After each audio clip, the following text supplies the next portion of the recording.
We will now go to the next session, protecting the well-being of people and the planet at a global scale, leaving no one behind.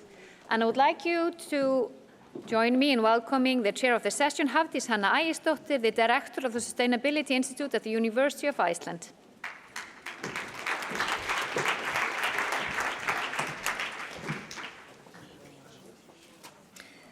So good afternoon, everyone, and welcome to this session. So in this session, we are going to explore how we protect the well-being of both people and the planet at a global scale. And this is surely a very big topic, but at its core, it is actually quite simple. Because well-being is not only about individuals, it's also about the relationships, our relationships between people, between generations, and between us and the natural world. And the reality is that we can't really separate these things. We can't have thriving communities on a degraded planet, and we can't protect the planet without also caring for people. So today in our session, we want to keep the conversation grounded, human, and constructive, and focus on what gives us hope, what is shifting, and what can we build on together. So I would like to welcome a wonderful group of panelists, so please come to the stage and take your seats, and I'm going to introduce them to you. So we have Kumi Naidoo. He is a South African global human rights and climate justice leader, currently serving as president of the Fossil Fuel Non-Proliferation Treaty Initiative. We have Nauja Bianco, a vice chair of the International Work Group for Indigenous Affairs and an independent consultant from Greenland, with a strong focus on Arctic governance and international cooperation. And we have Birna Þórarinsdóttir, who is the executive director of UNICEF in Iceland, with a strong background in leadership, governance, and international cooperation, and a long-standing commitment to children's rights. And we have, last but not least, we have Muha Hassan, an internal medicine junior doctor in the UK, with a strong focus on global health policy and youth engagement. And she chairs the NCD's working group of the Junior Doctors Network, and is a part of the Youth Advisory Group for JA PreventNCD. So welcome, all of you. So now I'm going to take a seat next to you.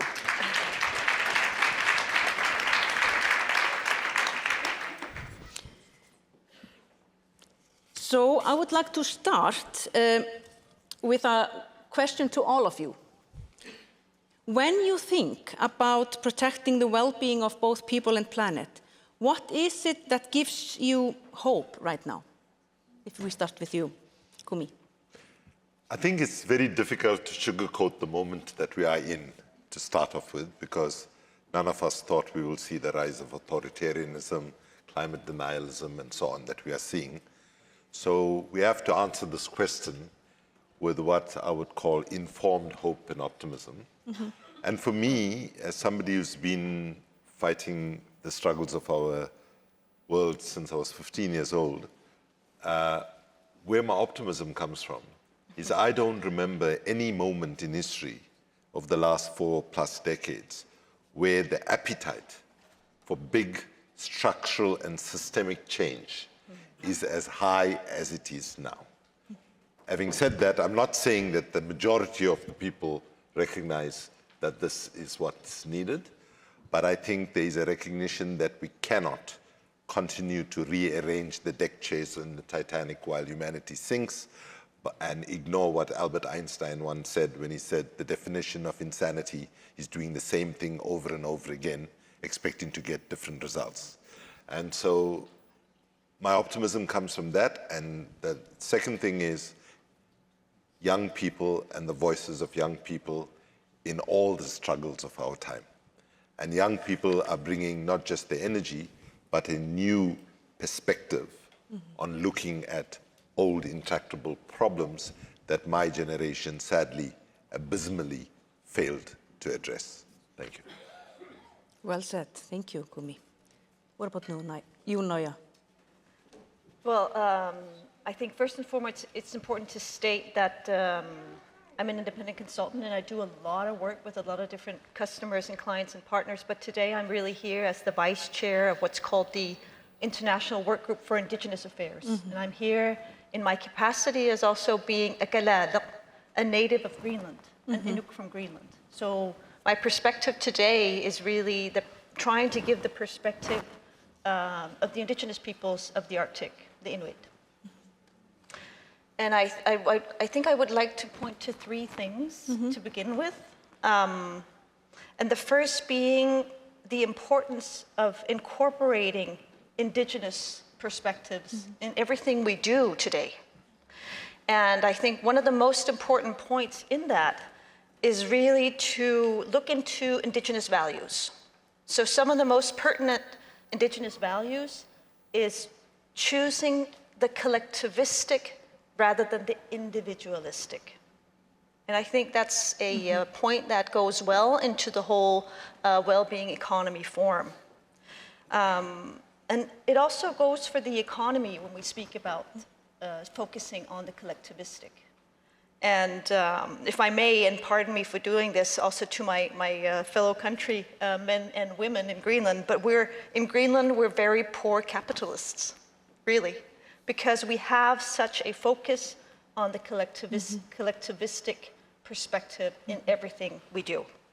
That was my first point. I think my second point would be the importance of the world outside understanding that the indigenous peoples of the Arctic live in nature, for nature, and also with nature. And that means not only protecting nature, but also utilizing it. And I think we fail to convey that message to the rest of the world because I think a lot of people in the outside world believe that Inuit, for example, is only about protecting or conserving nature.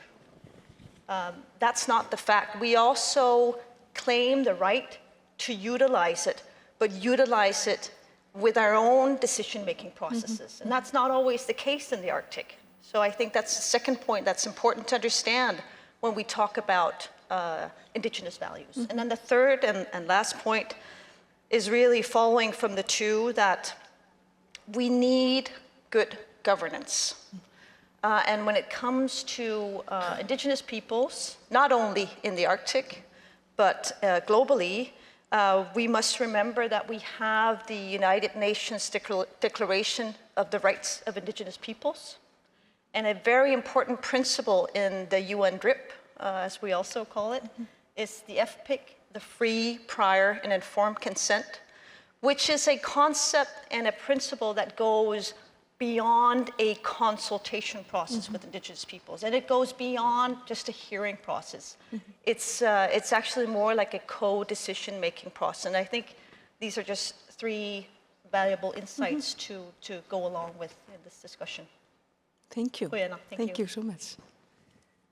What about you, Birna? What gives you hope? What gives me hope? Spring is in the air. I think as an Icelander, that gives me hope. We survived yet another winter, and I think the natural circle of, especially up here in the north where you go through the dark winter, it has a strong impact on the psyche, and I think we shouldn't underestimate it. And when we go through dark times, which I think in many ways we are going through right now, it's important to remember that the sun rises in the sky again, and it gets warm again. And it feels good, and you feel like anything is possible. And having said that, I want to focus on the youth, the growth, which is young people, and I want to echo what Kumi said before. What gives me hope is the space that is both being created for, but also claimed by children and young people for having a voice in the decisions about their future, because when we talk about the future, it's actually the reality that we live today. And I think it's hard for us to find a group within our society that has a more long-term perspective than children and youth. Yes. 2050, I will be retiring, but it will be the prime of my children, and it's around the corner. And the world will be a completely different place then. So I think it's hugely important to give space to the voices of young people and children. And we're beginning to do so, but I know and urgently call on everyone here to do a lot more of it, because they are the key stakeholders in everything that we discuss and decide. And also related to that, I think that ever since we passed the Convention on the Rights of the Child, we have been getting better at making decisions based on the best interest of the child. But I think that we use that mentality too much in smaller cases where we are working more directly with the well-being of single children or small groups of children. But I think that we need to adapt that more to the best interests of children and childhood, and allow that to guide our decision-making in big decisions. So I think I'll leave those 2 points for now. Thank you. Thank you. What about you, Muha? Thank you. So I'd like to, it's a bit similar to what you mentioned. So firstly, what gives me hope is seeing that there's an increase in youth and collaborative spaces, which is obviously very important because we are the current and the future generations. And as you mentioned, it's our perspectives. The issues that we face currently is very different to the future, the previous generations' issues and the future ones as well. So our inclusion when it comes to decision making is quite important. However, having said that, I think what's quite hopeful is that I'm starting to realise that it's clear that we as a society are realising that protecting the planet and protecting people is not a separate agenda, it's fundamentally the same thing. And also there's more discussion around benefits of climate change mitigation and adaptation in policy arenas. So for example, when I attended COP climate change negotiation as an observer, there were lots of discussions around how health can be included, and it was only two years ago when health was formally included as an agenda point. And with that, then we had ministries of health who were able to then participate and join with the ministries of environment, and us attending there as a health community were able to progress and incorporate health in climate policies rather than it being an afterthought. And I think Finland does it anyway quite well when they put health in all policies, and it should be cross-sectoral rather than everybody working in silos. Similarly, WHO, I think, has updated their climate change and health agenda in the World Health Assembly about 2 years ago, and that then gave the momentum for countries to look into their own policies. So, as I'm a medical doctor, so WHO released like a toolkit, communication toolkit for healthcare professionals on how we can speak to patients in a lay language and explain about health impacts of climate change and how they can protect themselves, and how we as healthcare professionals as well can protect them. I found that quite useful. And similarly, Royal College of Physicians in the UK have provided a specific toolkit and guidance for healthcare professionals. So these are all positive things that we're doing, and that gives me hope. Mm-hmm. Great, thank you all. So coming back to you, Kumi, you spent decades at the intersection of human rights, climate justice and global movements, working to shift both systems and mindset. Do you feel we are truly moving fast enough to protect both people and planet? And if not, what gives you hope that change can accelerate? Hafdís, with your permission, rather than answer that question on my own, I'm going to bring the audience to help me answer the question, if you don't mind. So I'm going to take that same question and put it in a different language. So the question is, how are we as humanity rising to address the challenge of climate change? I'll give you 3 options. Option 1 is absolutely no reason to panic. Our governments and businesses will get their act together and prevent the worst of climate change from happening, recognizing that impacts are already here with us. That's option 1.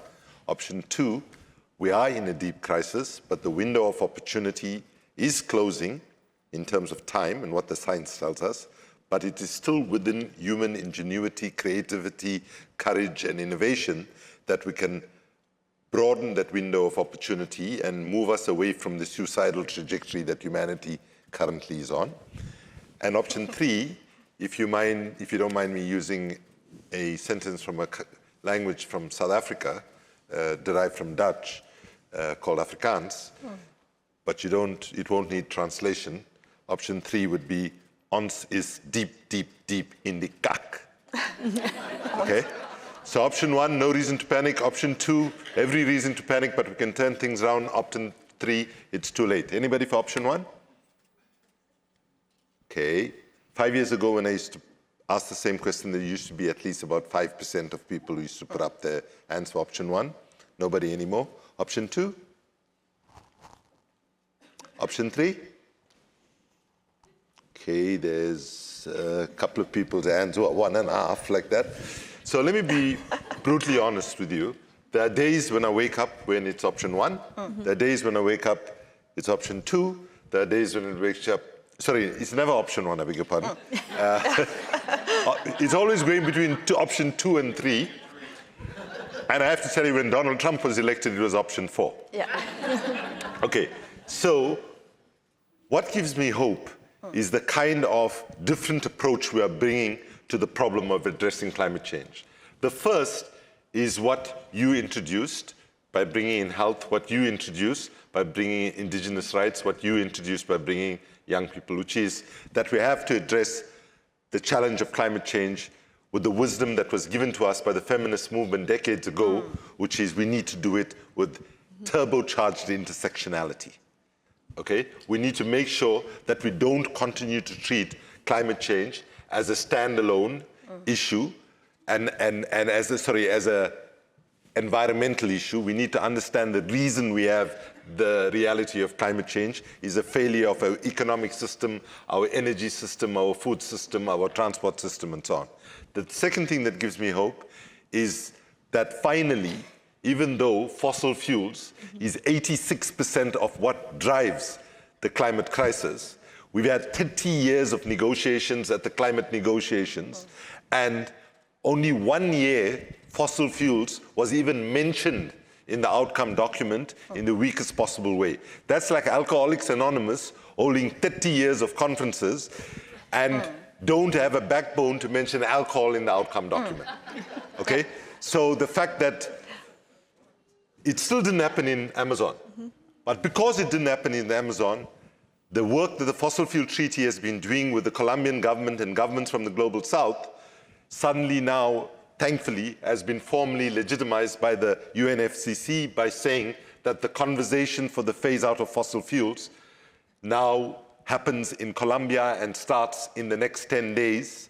It is the first international conference for a just transition away from fossil fuels. So that gives me hope that, in fact, we can move things forward. But I just want to say that the idea of a treaty is not unique. This part of the world played a big role in the Nuclear Non-Proliferation Treaty. And the Nuclear Non-Proliferation Treaty, when people first mentioned it, people said, oh, you don't stand a chance. And do you know what made one of the biggest differences there? It was cities and local governments across the world actually built up momentum and pushed their national governments, and of course civil society. So yeah, I just wanted to say, those of you from Reykjavik, please raise your hands. Okay, everybody else, give them a round of applause because the city of Reykjavik just endorsed the Fossil Fuel Treaty. And we're hoping that the government of Iceland will follow suit quite soon. So the momentum for us now is to also deal with the very deep connection between the science and, parts per millions and degrees with what's happening to us in our bodies and our souls. And I just want to end by saying that in the moment of history that we find ourselves in, pessimism is a luxury we simply cannot afford. And the pessimism that justifiably emerges from our analysis, our lived experiences, and our observations can, must, and should be responded to by the optimism of our thought, our action, our creativity, our courage, and our sense of humanity. Thank you. Thank you so much.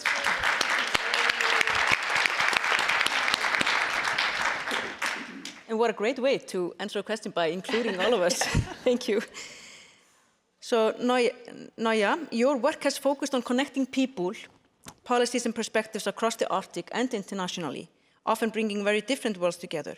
So from your perspective, what are we still getting wrong on how we think about the relationship between people and planet, and what would it take to shift that thinking? Big question. Big question, and I think I would like to build upon what's already been said throughout the panel and sort of the responses that we've gotten here. I must say that just seeing you guys choosing the second option Kumi presented to you gives me a little hope. Because it looks like you're still believing in that we're able to find some sort of solution to the different crises that we're looking into. So thank you for that. I also do some work in supporting UNICEF in Greenland. So working with children and youth in Greenland has an enormous potential and is really needed too. And every year, UNICEF Greenland has a sort of a child and youth summit. And they just had that last weekend. And I would actually like to sort of refer to the conclusion, or some of the conclusions from that summit, is that really that looking into the future, listening to the children and youth that we're delivering our planet onto is extremely important.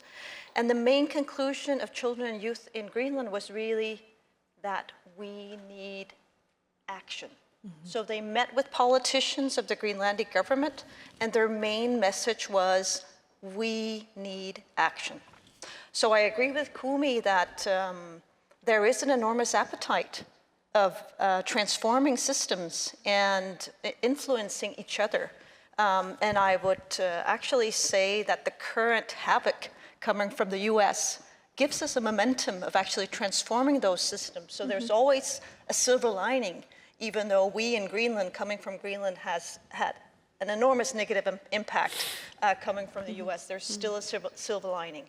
So really moving from, and I know this has been said like 1 million times, but moving from words to action is something that we need to do. And it's a responsibility that lies upon all of us, not only Kumi or myself or you guys sitting over here, but all of us. Because we have resources, we have contacts, we have networks, and we need to act upon them. Great, thank you so much for your insights. Birna, with your background in leadership, governance, and children's rights, you bring a strong focus on long-term responsibility and future generations. If we were truly making decisions with future generations in mind, what would we be doing differently today? We would be doing so much differently. We live in a world today where the bomb that is dropped is more expensive than the school that it destroys. And they are raining down on schools. World leaders are in panic, and they're willing to spend millions, even billions of dollars to open up the Strait of Hormuz so that we can continue to export and pump oil and gas into the atmosphere at the same rate that we are doing right now, when actually we should be doing less of it. But the urgency is that we need to keep the strait open so that we can keep the oil flowing and so that we can keep it flowing into the atmosphere. And at the same time, I open the news this morning and I read a story that the AMOC is even in a more rapid decline than we expected. And I talked about, the prime of my children and hopefully my grandchildren. That might be in an environment where the whole Atlantic area is uninhabitable for humanity and other species of the planet. That's the real emergency. Yeah. And this is what children are talking about. This is what they want us to be talking about. They are talking to us about education. They are talking to us about mental health. But the focus is elsewhere. The money is being put other places. The money is being put into the bombs that are destroying the schools.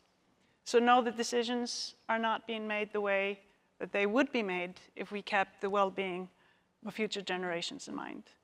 If you ask me what are the biggest threats, and I know that we're sitting at Reykjavik now, there's a lot of worries about the security in the Arctic and what have you, but the key threats are climate change. It's diseases that we can actually stop through vaccinations. It's the education and mental health crisis. And we need to be putting our money into those areas of society. But I came in here with optimism, and I think that I want to build on what has been said here before as well, and talking about youth participation. I also want to say something surprising that can come out of youth participation. I was in a 3-day meeting last year where we had youth participating with us, and one of the feedback that they gave us, a lot of fantastic feedback, but one of the best one was like, oh my God, it's so dull. You sit in the same room for hours, day after day, and this is how you try to create change? Make it interactive, make it fun. And I've thought so much about it, because when we're having fun, again, let's not give up to pessimism. When we're having fun, we are both creative and we're bold. So that's what I would want to give to the room. I know you've spent the last 2 days here. I hope you had a lot of fun. But in the next coffee break, just do a little bit of dancing up there. Absolutely. Yeah, that would be it for me. Thank you. Yay. Great, thank you, Birna. We're going to have some fun. So Muha, as a representative of the younger generation, you bring an important and very real perspective on how these decisions are experienced and felt today. So when you look at the future, what gives you hope and what feels most frustrating also about how decisions are being made today? So I think we're at a time at the moment where we sort of have to sit in a space where with both hope and frustration at the same time. I previously talked about the hopes, and just to add to that, it's just knowing that climate action, we are recognising that's also health action and prevention and equity and sustainability can align with that. There are many, many frustrations. I've tried to narrow it to 3. But the main thing is, one of them is short-term decision-making. They are often based on immediate political or economical cycles rather than long-term planning. And often it is decisions that then impact the rest of the generations, which is the younger generation, and then it becomes a intergenerational justice issue. Secondly, I think it's about the people, when we do make decisions, the people who are affected the most are not the people who are invited to the discussions when these decisions are being made. And I think we alluded to that earlier in the previous talks.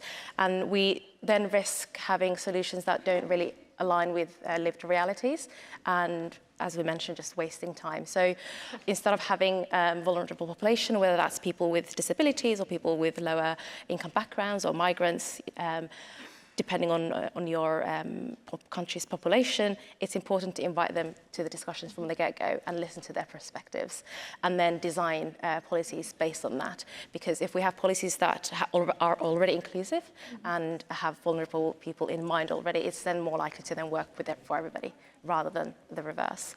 And I think the last one, which is the third one, which is probably the most important one, is I think there's also loss of certainty about like a positive future, and also a lot of contradiction going around when it comes to the global governance, I would say.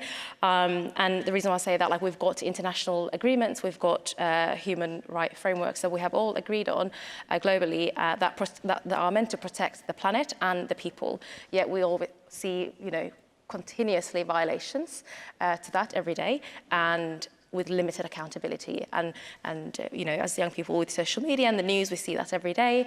And the difficulties also seen then our role of our governments and institutions in response to that. So then what happens is there's a disconnect between the principles we've agreed on and the realities of what's happening in this. So it feels that we're sort of regressing rather than progressing as a society. So answers, I don't have the answers to that, apart from, I think Madam President yesterday, I think, alluded to, when we have the United Nations and we've got 5 countries that are have the veto power, despite there being just under 200 member states. That already, if the system's already built on power inequality and imbalance, then I don't know why we're wondering why then our outcomes are. We have lots of inequities in terms of outcomes. So in terms of what to do, I think it's just action. So we have the knowledge, we've got the frameworks, we recognise that there's inequalities. Now I think we just need to act on that and act on it in a consistent way that's fair both across generations and also across societies.